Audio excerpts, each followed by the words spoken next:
আমাদের নবীজি তো হলো এতিম কন্যা, সুবহানাল্লাহ। এই যে এখানে লেখা আছে বাইতুস শরফ এতিমখানা, হাই হাই রে, এতিমখানা কারে কয় জানেননি? মাদ্রাসার ওয়াজ আপনাদের সামনে অল্প একটু করে আপনাদের সামনে বলতেছি। এই যে এতিম কাকে বলে আপনারা জানে নিবেন। এই বাংলাদেশের জমিনের ভিতরে আলিয়া মাদ্রাসা বলেন, যতগুলা সরকারি মাদ্রাসা আছে, প্রতিষ্ঠান আছে, এগুলা থেকে সরকারি একটা রুলস আছে, তাদেরকে প্রত্যেক মাসে শিক্ষকতা করুক বা না করুক তাদের একটা বেতন আছে কিনা নাই? আরে মুসলমান, তাদের জন্য বেতন আছে। বলেন কোন বাংলাদেশের জমিনের ভিতরে কোন একটা নুরানি মাদ্রাসা, কোন একটা কওমি মাদ্রাসা, কোন একটা এতিমখানা মাদ্রাসার একটা পার্লামেন্টের ভিতরে এই পর্যন্ত দেশ স্বাধীন হওয়ার পর থেকে 56 বছর বাড়িয়ে গেল, বলেন একটা এতিমখানা মাদ্রাসার শিক্ষকের বেতন কোন রাষ্ট্রীয়ভাবে কেউ দেয়নি? জোরে বলিয়েন। কোন ইমাম সাহেবের বেতন মসজিদে দেয়নি। আপনাকে মসজিদে আসেনি? লাকসামে মসজিদ আসেনি? বাংলাদেশে যতগুলা মসজিদ আছে, মসজিদের বেতন সমাজ থেকে নেওয়া হয়। মাদ্রাসার বেতনগুলা, অধিকাংশ বেতনগুলা ছাত্রদেরকে পড়ানো হয়। মুসলমান, তাহলে চিন্তা করেন নবীর ঘর। আমি যে কথা বলতেছিলাম, এই মসজিদে যারা ইমামতি করে, বলেন ইমামতির ফ্যাক্টরি হলো মাদ্রাসা। ইমামতির ফ্যাক্টরি কি? মাদ্রাসা যদি ঠিক থাকে, আলেম হবে, মুফতি হবে, মুহাদ্দিস হবে, শাইখুল হাদিস হবে, বড় বড় জামানের ভিতরে সবচেয়ে বড় মুহাদ্দিসিন হবে। এই বাংলাদেশের জমিনের ভিতরে যতগুলো আলেম দেখবেন, মুফতি আরিফ বিন হাবিব বলেন, আল্লামা মামুনুল হক সাহেব বলেন, মিজানুর রহমান আজারি সাহেব বলেন, আব্দুল্লাহ আলামী সাহেব বলেন, হাফিজুর রহমান সিদ্দিকী বলেন, বাংলাদেশের ভিতরে যত কলিজার টুকরা মুফতি মুহাদ্দিস আছে, বলেন বুকের ভিতরে হাত দিয়া আপনি যেই দলিল করেন আপনার ব্যক্তিগত ব্যাপার, দল আপনি করেন, কিন্তু বলেন এরা কি মাদ্রাসায় পড়াশোনা করে আলেম হয়েছে, মুফতি হয়েছে, নাকি স্কুলে পড়ে কলেজে পড়ে মুফতি হয়েছে? বলেন। তাইলে মাদ্রাসা আমাদের বাংলাদেশের জমিনে থাকা দরকার আছে কিনা নাই? নারে তাকবীর, নারে রিসালাত। আয় আল্লাহ মাদ্রাসাগুলোকে কবুল করে নেন, বলেন আমিন। কারা কারা মাদ্রাসার পক্ষে একটু হাত তোলেন। আয় আল্লাহ, আমরা যারা হাত তুললাম আমাদের হাতগুলোকে আল্লাহ আপনি কবুল করে নেন।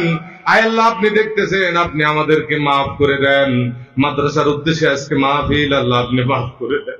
আমাদের মা বাবার গুনাহগুলিকে আল্লাহ আপনি মাফ করিয়ে দেন। জোরে বলেন আমিন। হাত নামান। এই যে মাদ্রাসা আসলেন, এটা হলো নবীর ঘর। কার ঘর? নবীর ঘর। এই জন্য বলেন, নবীজি বলেন, ক্বালান নবী সাল্লাল্লাহু আলাইহি ওয়াসাল্লাম, বাল্লিগু আন্নী ওয়ালাউ আয়া। আমার পক্ষ থেকে যদি একটা আয়াত জানো অপরকে পৌঁছাই দিও মুসলমান আমার, তাহলে বলেন এই বাংলাদেশের জমিনের ভিতরে যে মাদ্রাসাগুলো আছে, এই মাদ্রাসার সাথে সম্পর্ক রাখা আমাদের দরকার আছে কিনা নাই? যদি আপনার সন্তান আলেম বানান, লাভ কি আপনার হবে না আরেকজনের হবে? হ্যাঁ, আমাদের হবে। একটা সন্তান যদি গাজমুয়ার মানুষ, আমি প্রায় ময়দানের ভিতরে কথা বলি, আপনি একজন মসজিদের ইমাম সাহেব নিয়ে যাবেন, কোনো আফসোস নেই। এখনো মসজিদের ভিতরে আল্লাহ খেদমত করাইলাম। অনেক মা বাপ আছে বছরে একবারও কবরের পাশে যায় না, একটু হুজুর নিয়ে যায় না, 200 টাকার চিন্তা করে। আছে কিনা নাই? 100 টাকার চিন্তা করে। ইমাম সাহেবরে যদি একদিন ঘরে দাওয়াত দেয়, চিন্তা করে খানার। এরকম লোক আছে কিনা নাই?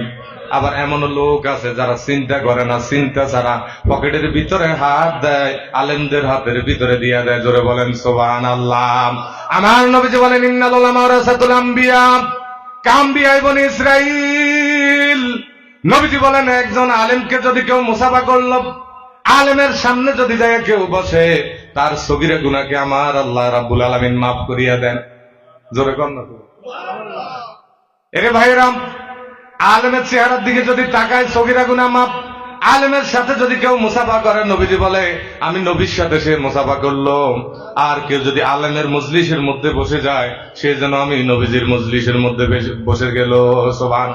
ইন্নাল উলামা ওয়ারাসাতুল আম্বিয়া, এটার ব্যাখ্যা জানেননি? যদি এটার ব্যাখ্যা করতে যাই, ঘন্টার পরে ঘন্টা, ঘন্টার পরে ঘন্টা চলে যাবে। আলেমরা এই পৃথিবীতে কত দামি সম্পদ। ইহুদি মুশরিক যারা আছে, নাসারা আছে, এই জমিনের ভিতরে তাদের একটা মিশন হলো এই জমিনের ভিতরে আলেমদেরকে ধ্বংস করে দেওয়া, কোরআনকে ধ্বংস করে দেওয়া, মসজিদকে ধ্বংস করে দেওয়া, মাদ্রাসাকে ধ্বংস করে দেওয়া। এটা যদি তারা ধ্বংস করতে পারেন, তাহলে মুসলমানকে ধ্বংস করা যাবে। কাফেরদের সবচাইতে বড় ষড়যন্ত্র হলো বাংলার জমিনে আলেমদের পিছনে লাগাই দেওয়া। নাউজুবিল্লাহ। কিন্তু এই জমানার ভিতরে নবীজি বলেন, ইন্নাল উলামা ওয়ারাসাতুল আম্বিয়া। আমার সাথে বলেন, ইন্নাল উলামা ওয়ারাসাতুল। আম্বিয়া নবী